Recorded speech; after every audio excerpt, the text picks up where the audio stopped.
Hi friends, ఎన్ఎల్జీ DSC అకాడమీకి స్వాగతం.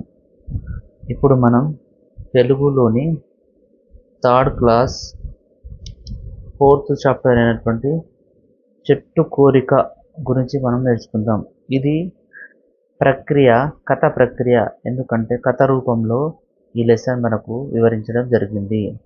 అదేవిధంగా దీని యొక్క ఇతివృత్తం సృజనాత్మకతకు సంబంధించింది. ఓకే ఫ్రెండ్స్, అయితే ఈ టెక్స్ట్ బుక్ మొత్తాన్ని నేను చదివి మీకు నేను ఒక షార్ట్కట్ మెథడ్లో నోట్స్ తయారు చేయడం జరిగింది. ఇది చూడండి. చెట్టు కోరిక ప్రక్రియ, కథ ప్రక్రియ, ఇతివృత్తం సృజనాత్మకత. ఇది కాల్పనికత అంటే ఊహాశక్తికి సంబంధించింది. అడవి మధ్యలో చిన్న మామిడి చెట్టు ఉండేది. ఏముండేది? అడవి మధ్యలో చిన్న మామిడి చెట్టు ఉండేది. అయితే గాలికి సన్నని కొమ్మల మధ్య నుండి దూరడం ఇష్టం. గాలికి ఏమిష్టం? ఆ చిన్న మామిడి చెట్టు సన్నటి కొమ్మల మధ్య దూరడం ఇష్టం. పక్షులకు ఆ కొమ్మలలో కూర్చోవడం ఇష్టం. కోతులకు గుడి దగ్గర కొబ్బరి చిప్పలు, అరటి పండ్లు, మనుషుల టోపీలను తీసుకోవడం ఇష్టం. కోతులకు ఏమిష్టం? గుడి దగ్గర కొబ్బరి చిప్పలు, అరటి పండ్లు మరియు మనుషుల యొక్క టోపీలను గుంజడం ఇష్టం. చీమలు ఏం చేసేవంటే, చీమలు వానాకాలం వస్తుందని ముందుగానే అన్నాన్ని సంపాదించుకోవడం మొదలుపెట్టడం జరిగేది. చీమలు ఏం చేసేది? వానాకాలం వస్తుందని ముందుగానే వాళ్ళు స్టోర్ చేసుకోవడానికి తిండిని సంపాదించడం మొదలుపెట్టారు. అలాగే ఉడత ఏం చేసేది?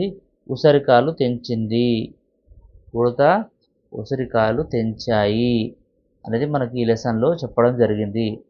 ఈ మొత్తం విషయం చూసి చెట్టు ఏమనుకుందంటే, నాకు కూడా ఎగరాలని ఉంది అనే ఒక ఆలోచన వచ్చింది. అలా ఆలోచన వచ్చి చెట్టు ఏం చేసింది? వనదేవతను ఎగరాలని కోరుకుంది. అప్పుడు వనదేవత ఎగిరే లక్షణాన్ని ఇచ్చింది.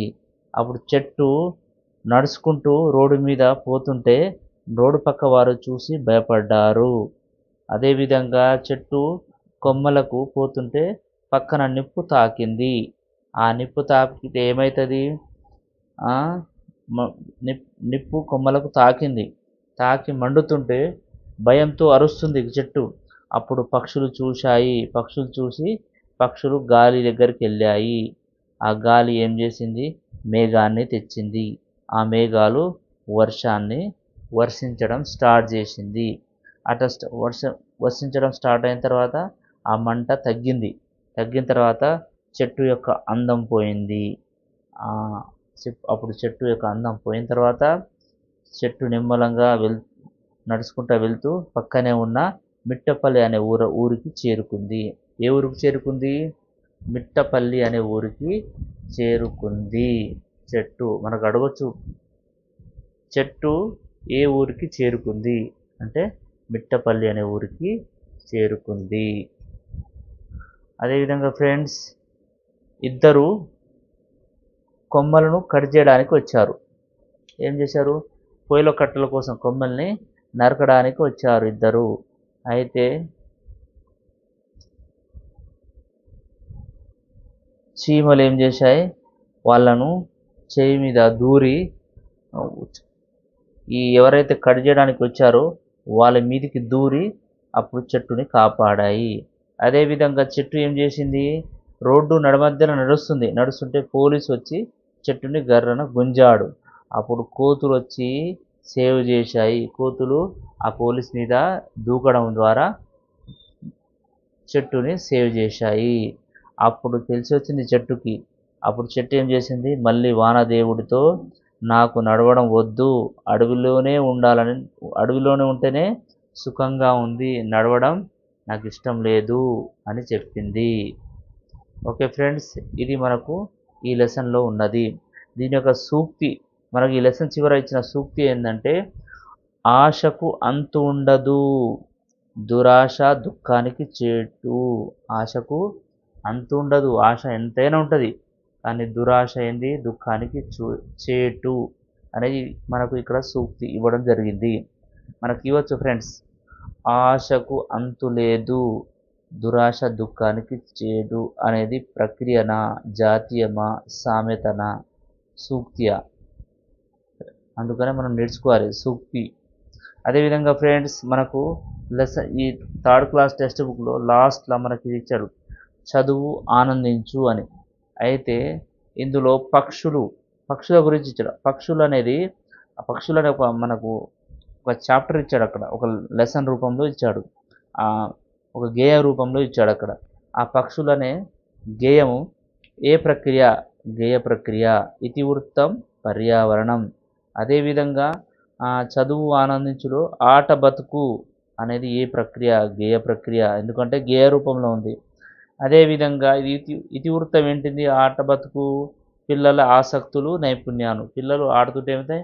ఆసక్తి పెరుగుద్ది, నైపుణ్యం వస్తుంటుంది. అదేవిధంగా కొబ్బరి బోండం, చదువు ఆనందించులో కొబ్బరి బోండం అనే ఒక మనకు లెసన్ లెక్క ఇచ్చారు. దాని యొక్క ఇతివృత్తం చిత్రకథ. ప్రక్రియ ఏంది? చిత్రకథ. ఇతివృత్తం హాస్యం. ఓకే ఫ్రెండ్స్, ఇది మనం ఈ రోజు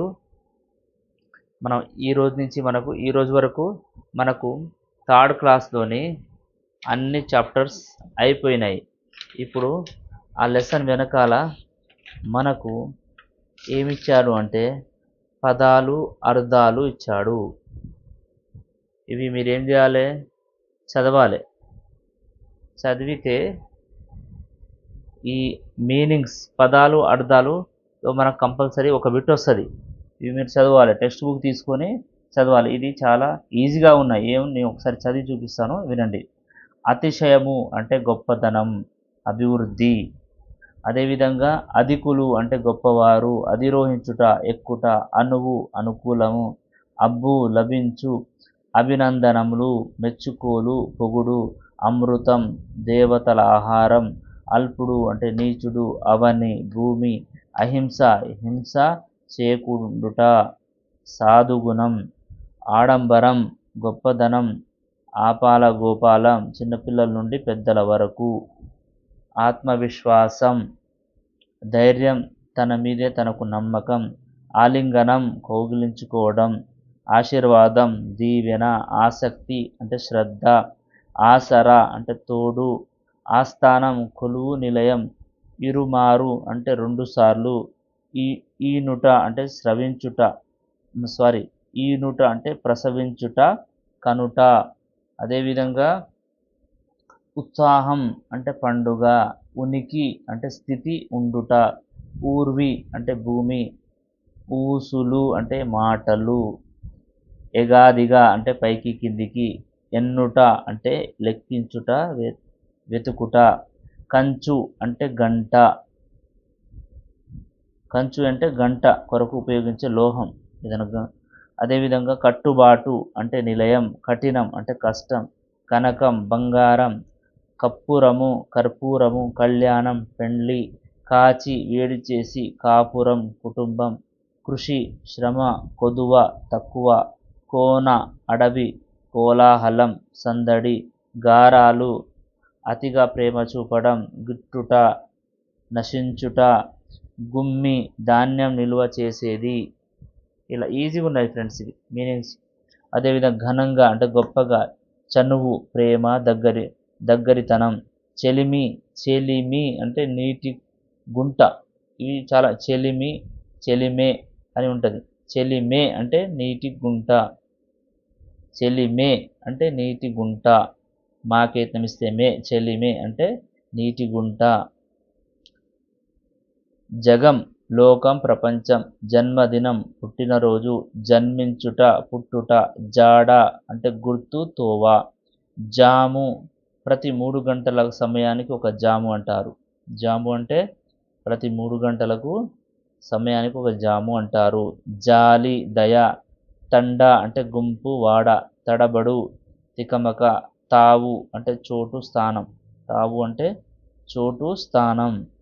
తీర్థయాత్ర పుణ్యక్షేత్రాలకు వెళ్ళుట, తోవ దారి బాట, తోచు ఆలోచన వచ్చు, దరిచేరు అంటే దగ్గరికి రా, దగ్గరికి వచ్చు, దీనులు అంటే పేదవారు, పేదవారిని ఏమంటారు దీనులు, ద్వీపం అంటే చుట్టూ నీరు ఉండే ప్రదేశాన్ని ద్వీపం అంటారు, దీక్ష కట్టుబాటు నియమం, దురాలోచన చెడ్డు ఆలోచన, దూరడం లోపలికి పోవడం, ద్వేషం పగ, ధనము డబ్బు, ధర భూమి ధరణి, ధర అంటే ఏంది భూమి, ధరణి ధర అంటారు, ఇది ఇంపార్టెంట్ ఫ్రెండ్స్, ధర అంటే భూమి ధరణి, నారాజు బాధ అసంతృప్తి, నిటారుగా నిలువుగా, నిమజ్జనం అనపడం నీళ్ళలో వేయడం, నిలకడ స్థిరం, నిల్వ దాచుట, నివాసం ఇల్లు, నృత్యం అంటే నాట్యం, నేస్తాలు అంటే సోబతిగాళ్ళు మిత్రులు, నైవేద్యం నివేదించడానికి తెచ్చిన వస్తువు పదార్థం, పరాగాణాలు పరగాణాలు అంటే భూమిలో కొంత భాగం, పరిచయం అంటే ఎరుక, పరులు అంటే ఇతరులు, పసందు అంటే ఇష్టం, ప్రతిభ అంటే నేర్పు, ప్రతీక గుర్తు, ప్రత్యక్షంగా ఎదురుగా, ప్రావీణ్యత నేర్పు నేర్పు, పీడించుట బాధించుట, పుత్తడి అంటే బంగారం, పుత్తడి అంటే బంగారం, పురస్కరించుట సన్మానించుట, పుష్పం పువ్వు, పెరడు, పెరడు అంటే ఇంటి వెనుక స్థలాన్ని ఏమంటారు మనం పెరడు అంటాము, ఇంటి వెనుక ఖాళీ స్థలం ఉంటుంది కదా దాన్ని పెరడు అంటాము, పొదరిల్లు తీగలన్నీ పారి అల్లుకున్న ఇల్లుని పొదరిల్లు అంటారు. ఓకే ఫ్రెండ్స్, ఇవి థర్డ్ క్లాస్లోని మనకున్న అర్థాలు, ఇది కూడా కొన్ని ఉన్నాయి ఫ్రెండ్స్ చదువుదాం. ఏంది పొగడలు విధానాలు, బిఖం అంటే గర్వం, బెల అంటే అమాయకత్వం, ఇది ఇంపార్టెంట్ ఫ్రెండ్స్, బిఖం బింకం అంటే గర్వం, గర్వంగా ఉండని బింకం, బేల అంటే అమాయకత్వం, ఇది ఆపోజిట్ వర్డ్స్, బింకంకి ఆపోజిట్ బేల,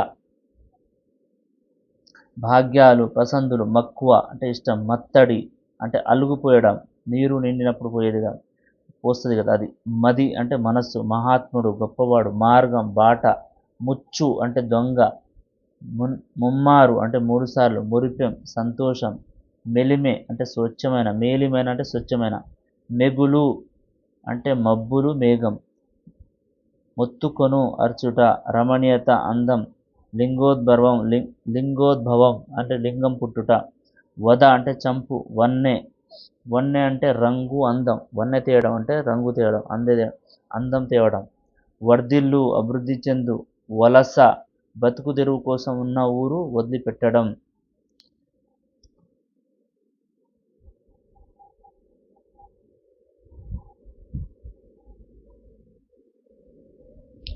విజ్ఞానులు తెలివిగలవారు, విరించి అంటే బ్రహ్మ, విరించి అంటే బ్రహ్మ విధాత, వృధా అంటే వ్యర్థం, వెతలు అంటే బాధలు, వేము అంటే వేప, షట్రుచులు అంటే ఆరు రుచులు, ఆరు రుచులు ఏంటి తీపి చేదు, ఇట్లా గుర్తుపెట్టుకోరా, తీపికి ఆవు చేదు, కారం ఉప్పు, పులుపు వగరు, పులుపు వగరు, తీపి చేదు కారం ఉప్పు, కారం ఉప్పు కాంబినేషన్ ఇది మనం కూరల్లో చేసేది, అదేవిధంగా తీపి చేదు పులుపు వగరు, షడ్రుచులు, సందర్శకుడు అంటే చూటకు వచ్చేవారు, సంప్రదాయము తరతరాలుగా వస్తున్న ఆచారం, సంబురం అంటే సంతోషం, సంహరించుట చంపుట, సజ్జనుడు మంచివారు, సద్గుణం మంచి గుణం, సన్మానం అంటే గౌరవం,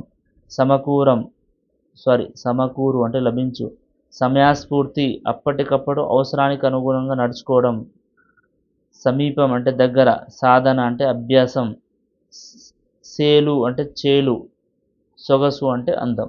ఇవి ఫ్రెండ్స్ మనకు థర్డ్ క్లాస్లోనే ఉన్న మనకు మీనింగ్స్ ఇవి. Okay friends.